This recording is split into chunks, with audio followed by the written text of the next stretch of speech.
586. That is not the number of buildings destroyed. It is not the number of roads closed or the number of schools collapsed.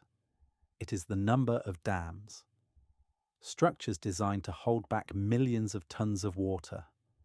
Structures sitting above populated valleys across a destruction corridor stretching 460 kilometers through the center of Myanmar. Their bodies cracked in ways no international engineer has been permitted inside to assess. Their reservoirs filling week by week as the monsoon advances. On March 28, 2025, a MW 7.7 earthquake ruptured the Sagaing Fault in central Myanmar. The modified Mercalli intensity at the epicentral zone reached 10. Extreme. The designation that corresponds to most masonry structures destroyed. Frame structures thrown out of plumb. Ground cracking observed widely. It had not been recorded in a major urban zone in mainland Southeast Asia in the modern instrumented era. The rupture extended approximately 460 kilometers along a north-south fault trace through the geographic heart of the country, creating a destruction corridor that geophysicists later measured as covering 443,487 square kilometers of seismic intensity at 8 mmI6 or higher. That is an area larger than the entire nation of Sweden. At the center of it, Mandalay, Myanmar's second largest city, a metropolitan area of more than 1.5 million people built almost entirely on soft river sediment, above a fault segment that had been loading since 1912. Most people who have seen a headline about this earthquake carry one number with them: the magnitude. They understand it as large, and they understand that many people died, and they have moved on to the next story. What they do not carry with them is the full picture of what a MW 7.7 earthquake means when it ruptures at 10 kilometers depth beneath the most vulnerable building stock in Asia, above the most amplifying soil conditions in the country, along a fault that had been accumulating elastic strain energy for 113 years. They do not carry with them the 586 dams. They do not carry with them the question that seismologists are urgently working to answer about the adjacent fault segments that did not rupture on March 28th, the segments that are still loaded, the segments above which cities of hundreds of thousands of people are living without a warning system. By the end of this video, you will understand exactly why this earthquake produced the destruction it produced. You will understand what made it more severe than the models predicted, and more severe than the magnitude alone implies. You will understand the secondary crisis that is building in slow motion in a region the world has largely stopped watching. And you will understand what the data from March 28, 2025 is telling scientists about what is coming, somewhere else, on a different segment of a different fault, in a city that does not know yet that its own 113 years is running. The story of the March 28th earthquake begins not in 2025, but in 1912. In that year, a major earthquake ruptured a segment of the Sagaing Fault in northern Myanmar near the town of Shipal. Estimates of its magnitude range from MW 7.5 to 7.7. Historical casualty records from that era are incomplete by modern standards, but the physical record in the landscape is not. The rupture left surface traces still visible in remote sensing data a century later, and more importantly, it reset the strain clock on the segment of the fault it occupied. The Sagaing Fault is a right lateral strike-slip fault, meaning the two sides of the fault slide horizontally past each other, the eastern side moving northward relative to the western side. It runs approximately 1,400 kilometers from the Andaman Sea in the south to the eastern Himalayan syntaxes in the north, and it accommodates the relative motion between the Indian Plate, pushing northeast at 4 to 6 centimeters per year, and the Sunda Plate, which resists that motion. The Sargaying Fault is the primary release valve for this tectonic stress. Its slip rate in the Mandalay segment is approximately 18 millimeters per year. When a fault locks and does not slip, as fault segments do for years and decades between major earthquakes, the tectonic driving force does not stop. The motion of the Indian plate does not pause because the Sargaying Fault is temporarily stuck. The strain is stored instead, invisibly, in the elastic deformation of the surrounding rock. The fault surface bends slightly, the crust on either side deforms, and the energy accumulates the way energy accumulates in a compressed spring, invisibly, continuously, building toward the moment when the static friction holding the fault surfaces together is finally overcome. Between 1912 and 2025, the Mandalay segment of the Sargaying Fault accumulated 113 years of this stored strain at 18 millimeters per year. That is approximately 2 meters of accumulated elastic displacement that the fault was unable to release gradually, and 2 meters of energy held in the locked interface between two of the largest tectonic plates on Earth, waiting for the moment the friction fails. Seismologists have a name for this: a seismic gap, a section of a known active fault system where major rupture has not occurred long enough that accumulated strain has exceeded what can be held indefinitely. The concept entered the scientific literature in the 1970s and has been refined through decades of study. It is not a controversial idea. It is a fundamental prediction tool in seismic hazard assessment, and the Sargaying Fault seismic gap around Mandalay had been identified, characterized, modeled, and published in the peer-reviewed scientific record. The city of Mandalay grew directly above it anyway, not because nobody knew, because knowledge of geological hazard and the pace at which cities grow and building codes are enforced operate on entirely different timescales. A fault gap accumulates strain for 113 years. A building code reform in a country with Myanmar's institutional capacity and political history takes decades to write, more decades to enforce, and still more to produce visible change in the building stock. The timescales are simply incompatible. The fault does not wait. The earthquake began on March 28, 2025, at 12:50:52 local time, with the hypocenter at approximately 16 kilometers northwest of central Mandalay at a depth of 10 kilometers.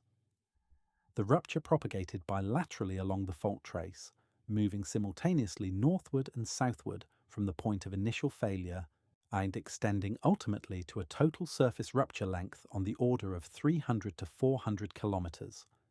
The fault broke. Not gradually. In 30 seconds of violent rupture, the 113-year accumulation of stored energy was released as seismic waves. 10 kilometers of depth is shallow. For reference, the boundary between the brittle upper crust and the more ductile lower crust beneath this region sits at approximately 30 to 35 kilometers. The rupture occurred in the coldest, most brittle portion of the crust, where fracture is sudden and complete rather than slow and plastic. And at 10 kilometers, the seismic waves generated at the rupture surface travel only 10 kilometers before reaching the ground. Very little of the energy is absorbed in that short path. Most of it arrives at the surface intact. What arrived at the surface in the Chanmayathazi township of Mandalay included peak horizontal ground accelerations exceeding 1.0 g. 1 g of horizontal ground acceleration means the ground was accelerating sideways at the same rate that gravity accelerates objects downward. An object sitting on a horizontal surface experiences a horizontal force equal to its entire weight. Every brick wall in that township experienced, for fractions of a second to seconds, a lateral force equal to the full weight of the structure it was supporting. Unreinforced masonry walls do not survive this. To understand why, think about what a brick wall is actually engineered to do. it is engineered to carry vertical loads, the weight of the floors above it, the weight of the roof, the weight of its own upper courses pressing down on its lower courses. This is what masonry construction excels at, and it is why brick buildings have been standing for centuries in seismically inactive regions of the world. The vertical load path in a brick wall is clear, direct, and efficient. What a brick wall is not designed to resist is the horizontal load path. There is no steel reinforcement running through the mortar joints to hold the bricks together under lateral force. There is no ductile connection between the wall and the floor systems above and below it. The wall's resistance to horizontal motion is entirely provided by the friction between the bricks and the mortar, and by the mortar's tensile strength. Both of these are very small compared to the forces a major earthquake delivers. When the lateral force from a major strike-slip earthquake exceeds this resistance, the wall does not crack gradually. It shears. The upper portion of the wall moves relative to the lower portion along a horizontal failure plane, and when the wall shears, the floors and roof it was supporting lose their lateral support simultaneously. They do not lean, they drop. The entire structure collapses inward in a pancake failure, with each floor landing on the debris of the floor below. The people inside are compressed into the spaces between pancaked floor slabs. This is the mechanism that has killed more people in major earthquakes than any other structural failure mode in the historical record. But the ground motion in Mandalay was not simply the output of a shallow MW 7.7 strike-slip earthquake. It was that output after passing through a very specific geological amplifier. The Mandalay Basin is underlain by sequences of Irrawaddy River alluvium, alternating layers of silt, sand and clay deposited over hundreds of thousands of years as the river system built up the lowland plain. These sediments extend to depths of tens of meters before reaching competent bedrock. They are water-saturated for much of the year, and they have mechanical properties that dramatically amplify the seismic waves passing through them. The physical phenomenon is site amplification, and it occurs because seismic waves slow down markedly when they transition from hard rock into soft sediment. When a wave slows down, its amplitude increases to conserve the energy it carries. The same amount of energy carried by a fast wave in rock becomes a slower, larger wave in soft sediment. The ground shakes harder.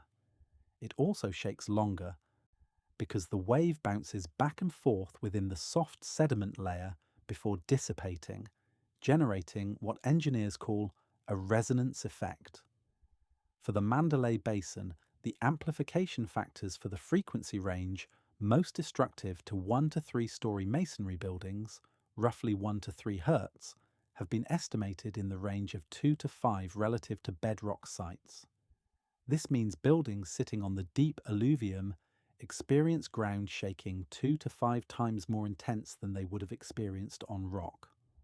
The USGS ShakeMap algorithm applied amplification factors based on generalized global relationships between surface geology type and site response. It underpredicted the damage. In engineering survey teams working in Mandalay, in the days and weeks after the earthquake, documented a systematic gap between the ShakeMap damage predictions and what they observed on the ground. The ShakeMap predicted severe damage in areas where teams found near total destruction of masonry structures. It predicted moderate damage in areas where teams found heavy damage.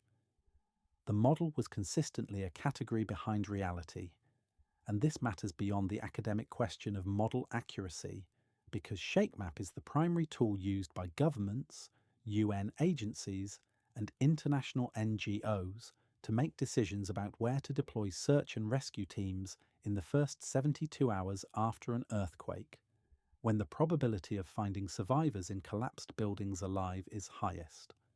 The first 24 hours, approximately 80% survival rate for trapped occupants. The first 72 hours, dropping toward 20%. The first 96 hours, well below 10%. Every team sent to the wrong area because the shake map underpredicted the damage represents survivors who are not reached in time. The model error is not a technical footnote. It is a life or death variable that played out in real time across a city of 1.5 million people. There is a third layer to the ground motion story that goes beyond depth, fault type, and soil amplification. It is the layer that seismologists are currently working hardest to confirm, and the layer whose implications, if confirmed, extend farthest beyond Myanmar. The preliminary waveform analysis from global seismic networks suggests the March 28th rupture may have propagated at a velocity approaching or exceeding the shear wave velocity of the surrounding rock. This would classify it as a supershear earthquake, one of the rarest categories of rupture in the observational seismological record. In a conventional earthquake rupture, the crack propagates along the fault surface at a speed, typically 2 to 3 kilometers per second, slower than the seismic shear waves it generates, which travel at roughly 3.5 kilometers per second in crustal rock. The shear waves radiate outward from the moving rupture front in all directions, and the ground motion they produce is distributed in a pattern that current models describe well. In a supershear rupture, the crack propagates at or above the shear wave velocity. The shear waves the rupture is generating cannot outrun the source of their generation. They stack up ahead of the moving crack front, concentrated in the direction the rupture is propagating, in exactly the same way that sound waves stack up ahead of an aircraft moving at or above the speed of sound. The result of this stacking is a Mach cone of focused seismic energy, a directional amplification of ground motion that concentrates shaking in the forward direction of rupture propagation, creating a zone of anomalously intense shaking that is not predicted by the standard magnitude-distance attenuation relationships in any current ground motion prediction equation. The March 28th rupture propagated bilaterally from its hypocenter, meaning a northward propagating front and a southward propagating front moved simultaneously away from the initial breakpoint. If the supershear interpretation holds, the northward propagation created a Mach cone directed at Sagaing City, located approximately 20 kilometers north of the epicenter, directly along the fault trace. Engineering damage surveys of Sagaing City document ground motion that post-earthquake analysis estimates at 30 to 50% more intense than shake map predictions based on magnitude and distance alone. Sagaing lost approximately 40% of its built structures in the earthquake. An old city of hundreds of thousands of people with an urban core of historic temples and dense residential masonry, reduced by nearly half in 30 seconds. And this is the fingerprint of directional amplification from a supershear rupture. The analysis is not yet finalized. Researchers at Caltech, Tokyo University, and multiple other institutions are working through the waveform inversions needed to constrain the rupture velocity with enough precision to confirm or refute the supershear classification. But the damage distribution the teams observed on the ground is consistent with it. If confirmed, the implications for seismic hazard assessment globally are not minor. Supershear ruptures occur on a specific class of fault: high slip rate, geometrically simple, mature strike-slip faults. This is the same class that includes the San Andreas Fault in California, the North Anatolian Fault in Turkey, the Alpine Fault in New Zealand, the Charman Fault in Pakistan. The cities above these faults have seismic hazard assessments, building codes, and emergency plans calibrated to ground motion prediction equations that were derived from datasets that do not adequately represent supershear events. Los Angeles, Istanbul, Christchurch, Quetta. If the Myanmar rupture is confirmed supershear, it will be the most damaging documented case of the phenomenon, and it will require seismologists to revisit the ground motion models that underpin those cities' hazard assessments. The models were surprised in Myanmar. The question is, which cities are sitting above a fault that could surprise them too? Now the dams. The number 586 has been in the public record since the military government of Myanmar released its infrastructure damage assessment in the weeks following the earthquake. It has appeared in technical reports. It has appeared in internal UN documents. It has not received sustained international media coverage. No major newspaper has run a front-page investigation. No international broadcaster has dedicated a significant news segment to it. This is not because the risk is considered minor by the people who understand it. It is because the secondary disaster it represents has not yet happened, and in the architecture of news coverage, things that have not yet happened are difficult to tell as stories even when the physics of their occurrence is well established. The dams of the Sagaing and Mandalay regions are primarily earthen-fill structures. Compacted soil and rock embankment dams built across decades under varying engineering standards and sitting above agricultural reservoirs that supply water to some of Myanmar's most productive rice-growing land. Many were constructed without the geotechnical analysis or seismic design specifications that would be required in countries with mature dam safety regulatory systems. Their vulnerability to seismic damage is not a theoretical concern. It is a documented category of failure that has been studied and catalogued since the 1960s.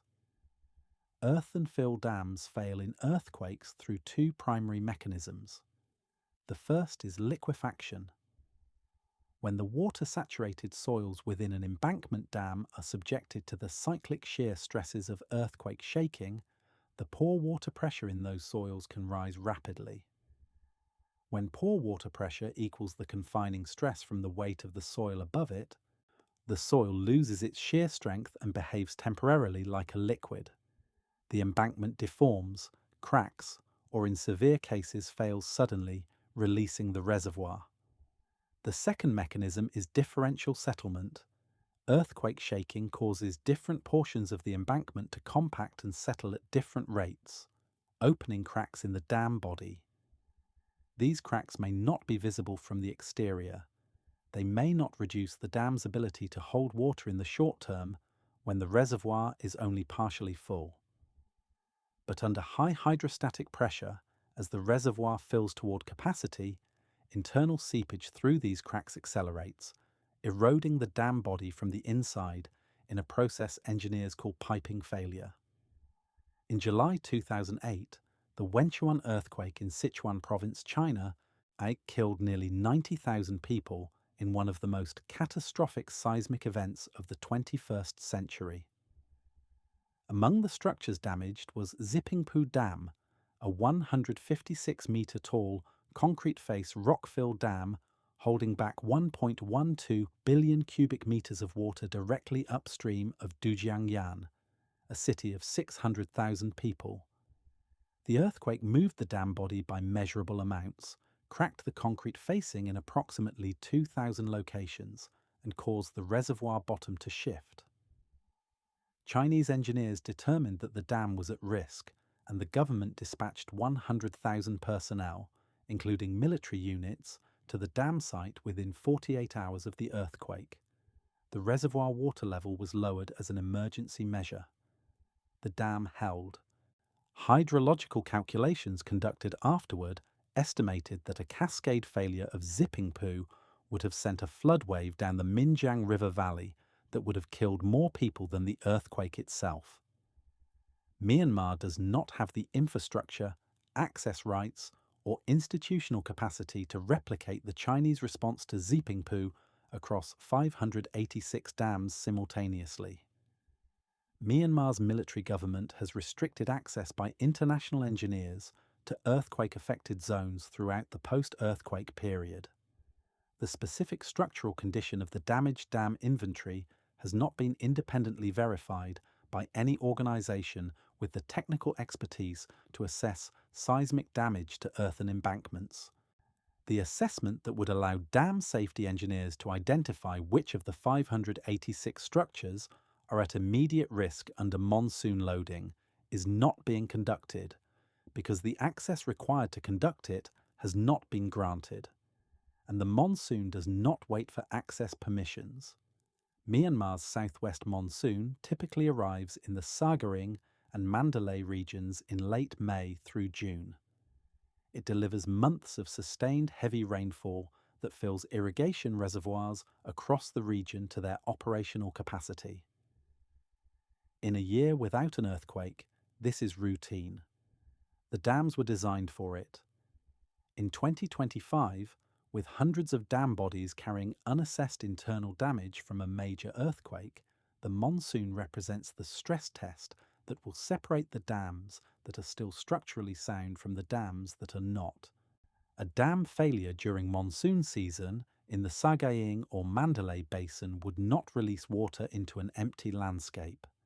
It would release water into a landscape where 3 million people are displaced from their homes, where 170 bridges have been damaged or destroyed, where hundreds of rural communities are reachable only by roads that are themselves compromised by earthquake damage, and where the populations most at risk are in many cases camped in low-lying areas near the same rivers and irrigation systems the dams were built to control. The warning system that would need to alert these communities does not function where the roads and bridges are gone. The hospitals that would treat the injured from a dam failure are the same 350 hospitals and clinics that were damaged by the earthquake. The cascade scenario being modelled by UN risk assessment teams begins with a single dam failure on the Mu River or the Chindwin Basin tributary systems. It includes the hydraulic amplification of a flood wave through a narrow valley stripped of its natural vegetation by earthquake-induced landslides. It ends with floodwaters moving through communities that cannot be evacuated because the road network is still compromised, reaching people who survived the earthquake and are now in the path of a secondary disaster that the earthquake made possible. This scenario is not presented in the scientific literature as a remote contingency. It is a credible, near-term risk that has been flagged in internal UN documents, in World Bank risk assessments, and in the technical analysis of dam safety organisations. It is receiving minimal public attention because it requires the audience to hold in mind a future event whose exact timing and location cannot be specified, in a country where independent reporting is restricted, about an infrastructure system whose condition is unknown precisely because access has been denied. The earthquake happened. The dam risk is its slow-motion continuation. The global seismic context for March 28, 2025 complicates the picture of international response in ways that matter. On July 29, 2025, at 23:24 UTC, AMW 8.8 earthquake struck off Russia's Kamchatka Peninsula. It was the most powerful earthquake recorded anywhere on Earth since the 2011 Tohoku event. Tied with the 1906 Ecuador-Colombia and 2010 Chile earthquakes as the sixth strongest ever measured by seismometers, it activated tsunami alerts across the entire Pacific Ocean basin, triggering evacuations in Japan, Hawaii, Alaska, Chile, and coastal California. The first waves arrived at Crescent City, California, at a height of 1.1 meters. In most Pacific coastal areas, wave heights were 1 meter or less. In Vestnik Bay in the Kuril Islands, a locally steep river valley channeled the run-up to 33.1 meters, more than 100 feet of water above normal sea level. The Kamchatka earthquake is causally independent of the Myanmar earthquake. It is a subduction event, where the Pacific plate is being forced beneath the North American and Eurasian plates, in one of the most tectonically active subduction zones on Earth. It operates in a completely different tectonic regime, thousands of kilometers from the Sagaing Fault, with no physical connection to the March 28th rupture. The two events did not cause each other. They share only a calendar year. But a calendar year is a finite resource. The attention of international media is finite. The deployment capacity of international search and rescue teams is finite. the bandwidth of the Pacific Tsunami Warning Center for maintaining public alert credibility while simultaneously processing a major Pacific-wide event and the ongoing humanitarian crisis response in Myanmar is finite.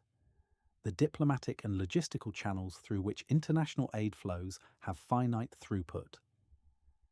When two major events demand these resources simultaneously, each receives less than it would alone.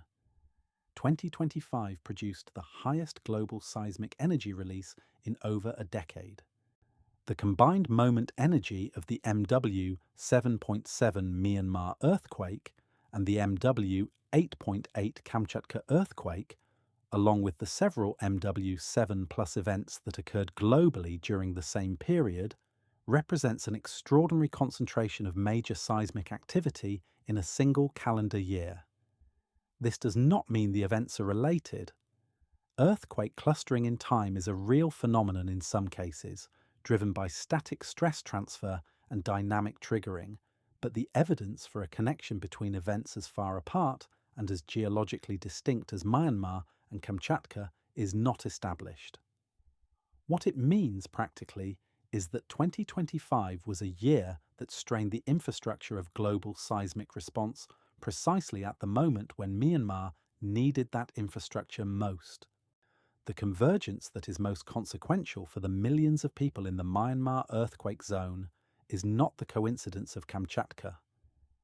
It is the arrival of the monsoon. Myanmar's southwest monsoon is one of the most reliable annual phenomena in Asian climatology. It has arrived in the Sagaing and Mandalay regions within a predictable window for as long as records exist. It is not an uncertainty. It is a calendar event. This year, its arrival was the moment at which the hidden damage to 586 dam structures would receive its first real hydraulic stress test.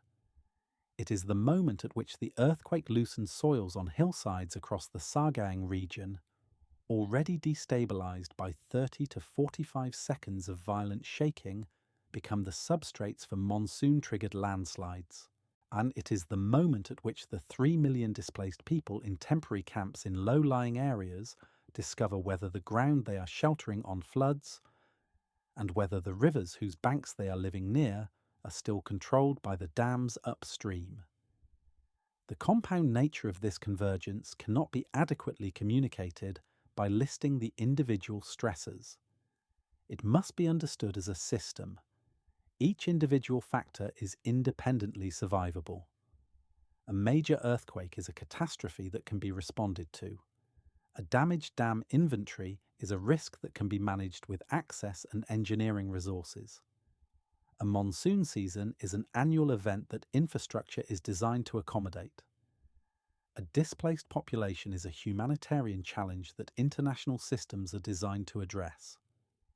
An active aftershock sequence, which continued for months after March 28th, is a known pattern with well-established response protocols. The problem is not any single factor.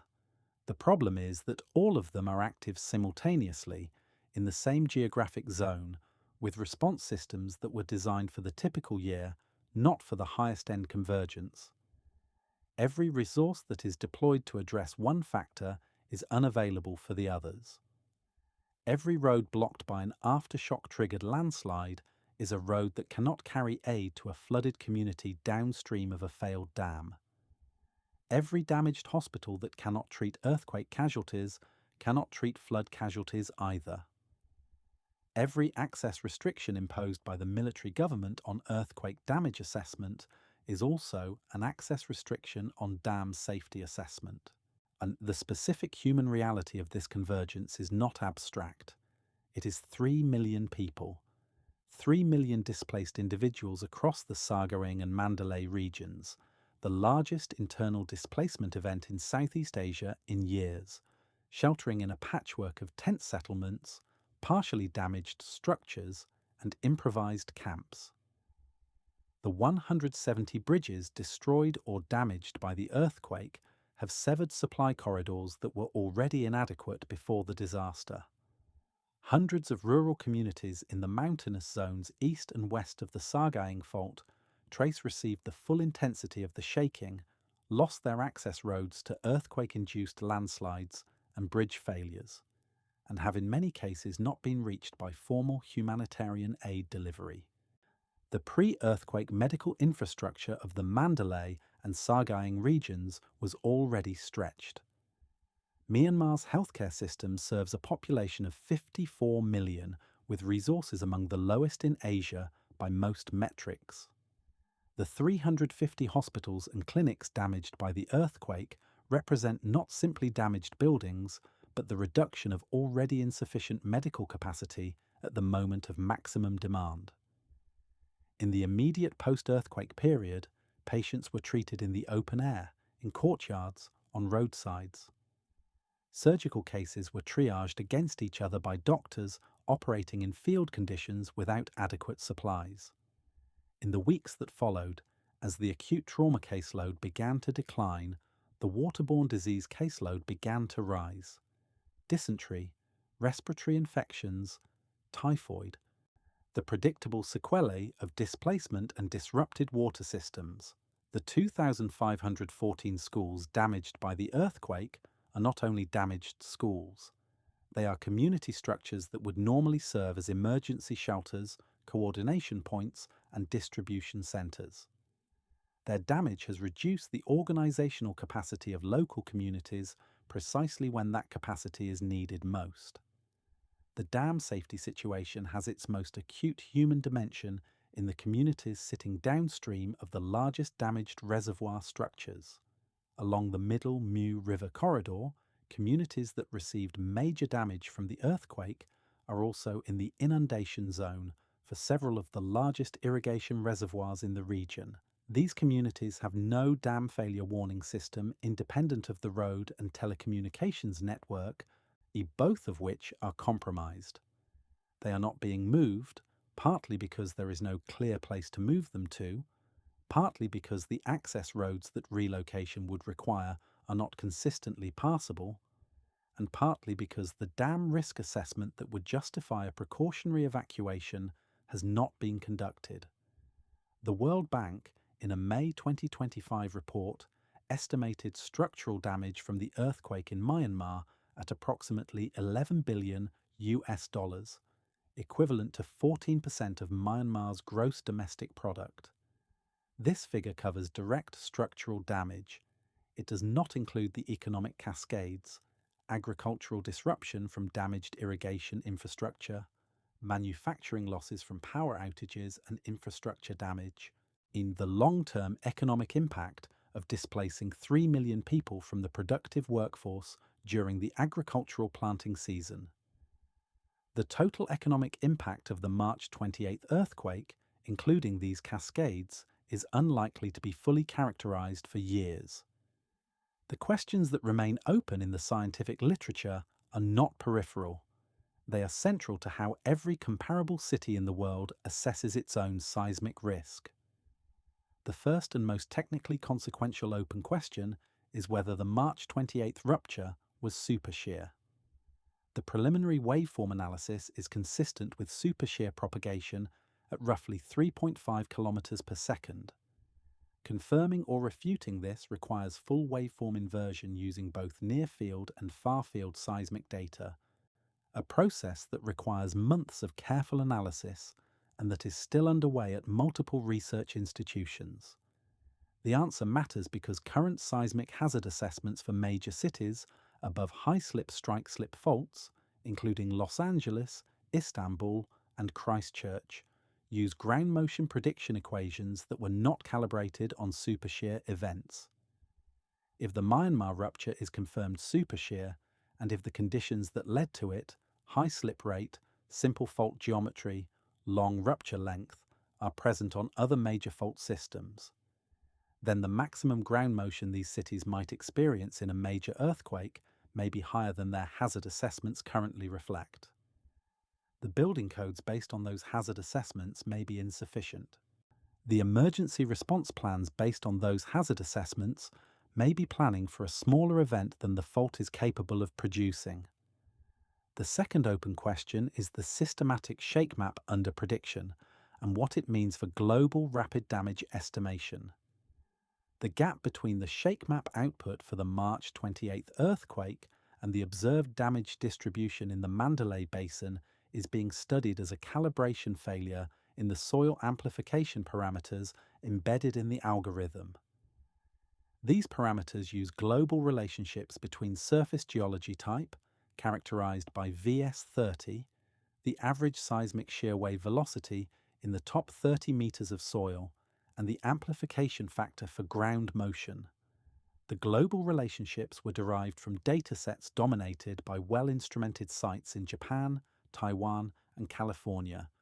The deep Holocene alluvial sediments of tropical river basins in Southeast Asia are not well represented in those calibration datasets.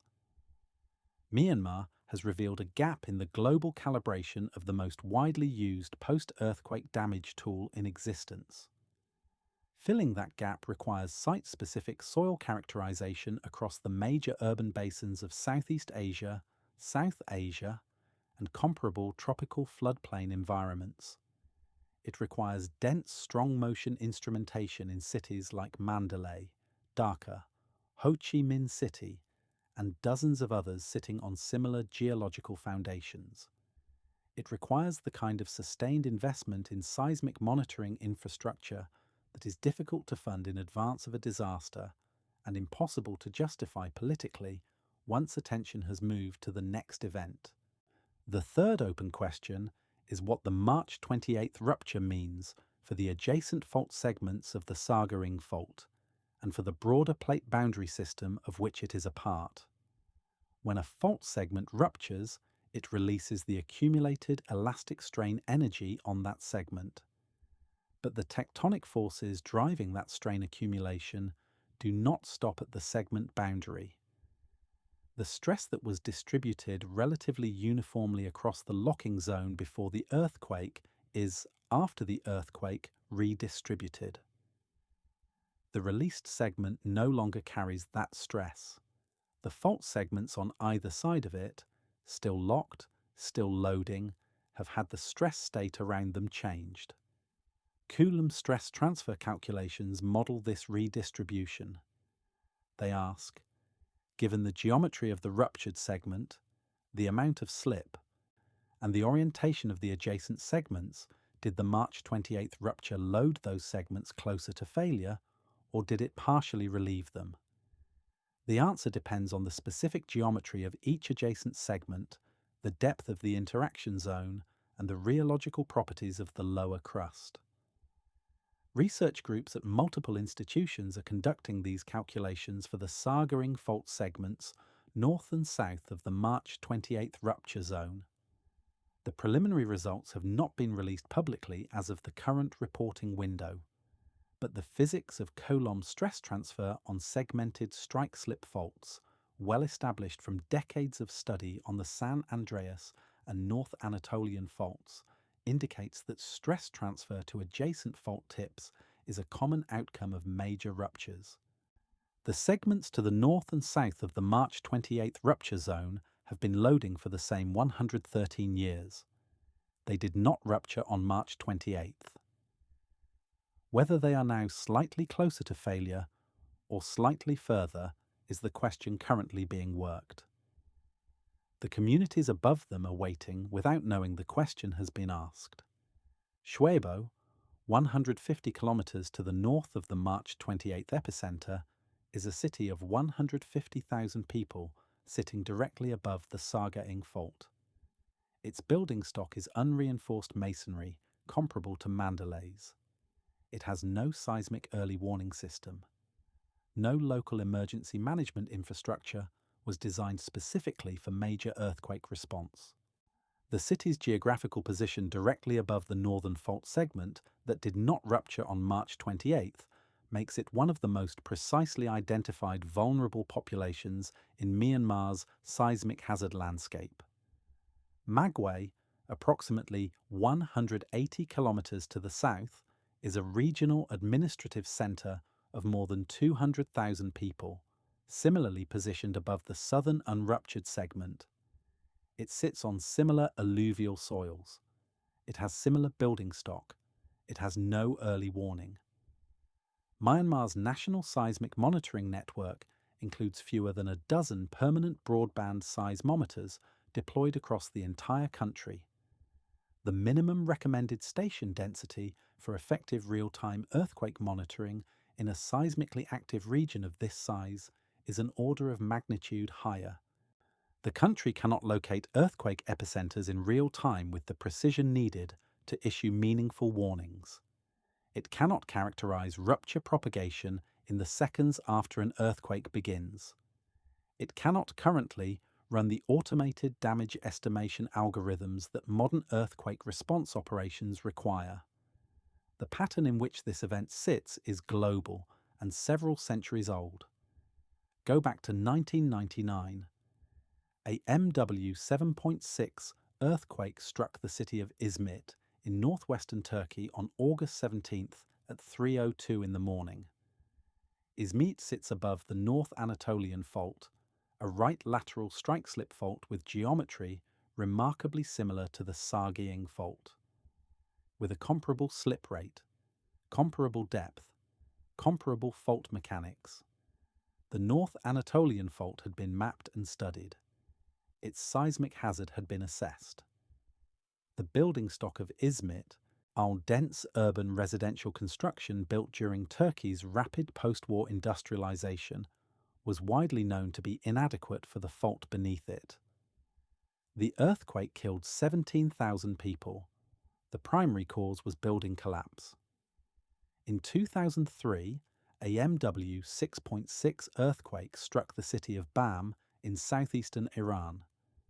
Bam was known as the largest adobe city in the world, its historic architecture a UNESCO heritage site, its residential fabric constructed of sun-dried mud brick. The fault beneath Bam, the Bam Fault, had been identified in regional seismic hazard assessments. The earthquake killed 26,000 of the city's approximately 100,000 inhabitants.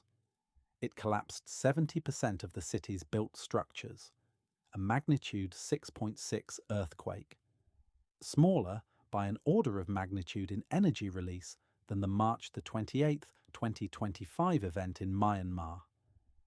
The cause was the buildings. The 2010 Haiti earthquake, moment magnitude 7.0, struck 25 kilometers west of Port-au-Prince. It killed between 100,000 and 316,000 people, depending on the estimate used, the range itself reflecting the scale of the destruction and the difficulty of counting in a collapsed city. Haiti's building stock was overwhelmingly unreinforced masonry and concrete without adequate steel reinforcement. The Enriquillo Plantain garden fault on which the earthquake occurred had been identified as a significant seismic hazard in the published scientific literature. The earthquake was not a geological surprise. The death toll was. On February 6, 2023, a MW 7.8 earthquake struck near Kahramanmaraş in southern Turkey, followed 9 hours later by a MW 7.7 earthquake on an adjacent fault segment. Together they killed more than 59,000 people across Turkey and Syria. The fault system involved, the East Anatolian Fault, had been characterized as a major seismic hazard. Turkish building codes had been strengthened after the 1999 Izmit earthquake. Construction standards had nominally improved. The 2023 earthquakes revealed that the improvement in codes had not been matched by improvement in enforcement, in building inspection, or in the application of the codes to the substantial fraction of Turkey's urban building stock that had been constructed before the updated codes, or by builders who had circumvented them. The pattern across these events is not subtle. A known fault system, a densely populated urban area above it. Building stock not designed to survive the earthquake the fault is capable of producing. Inadequate or unenforced building codes. A death toll that vastly exceeds what the earthquake's magnitude would produce in a well-engineered environment. The same sequence in slightly different geological and political contexts.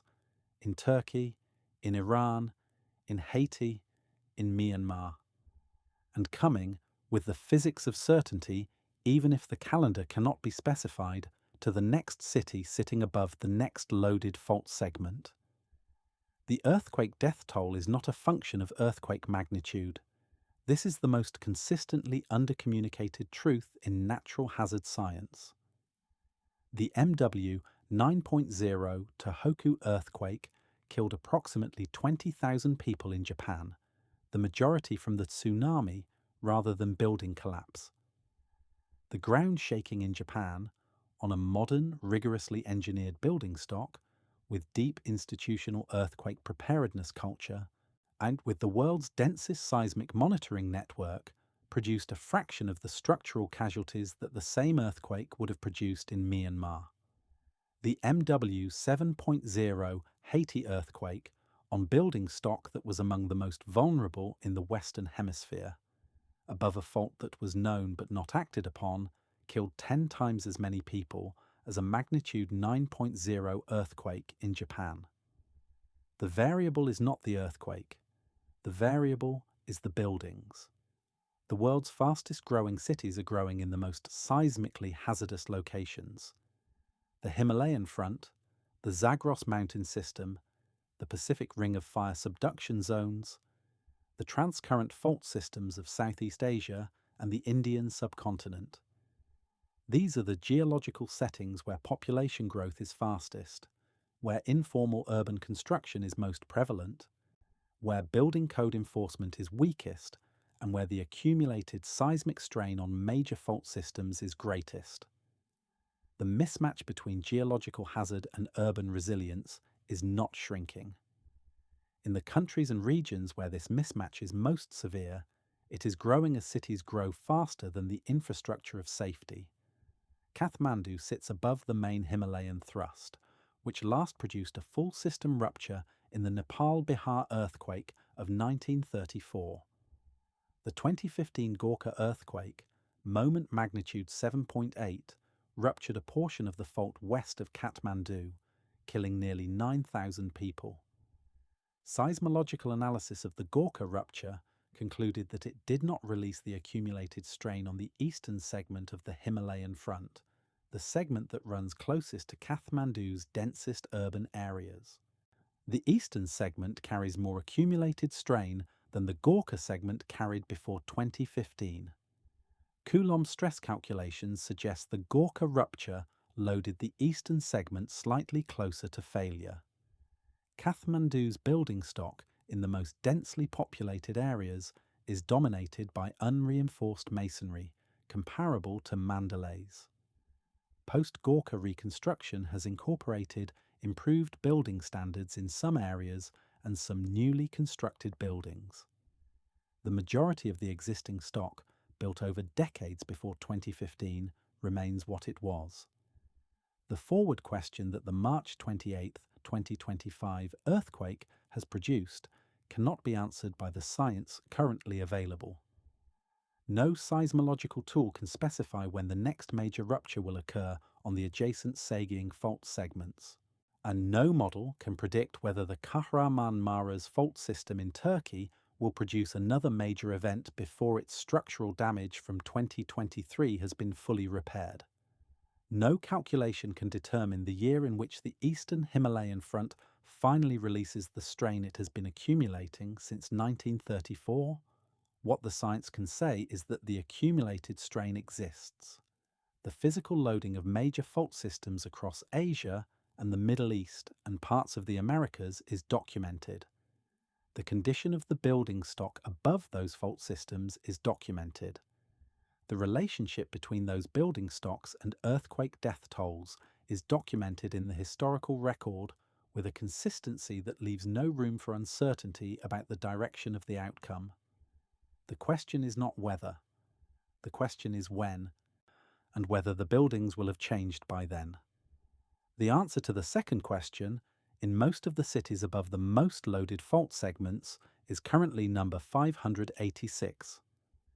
That number is no longer abstract. Each of those 586 damaged dam structures is a specific physical object sitting in a specific valley in the Sagaing and Mandalay regions.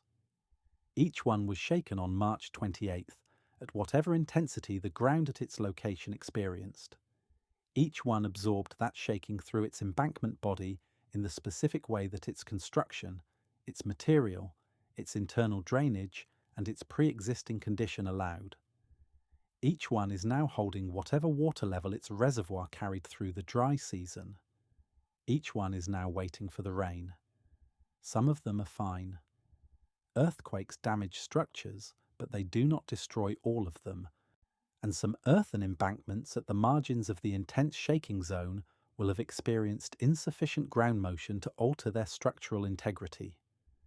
Some of them are cracked in ways that earthen embankment dams can sustain without catastrophic consequence, that will be detected by routine inspection and managed by normal maintenance procedures once access is restored.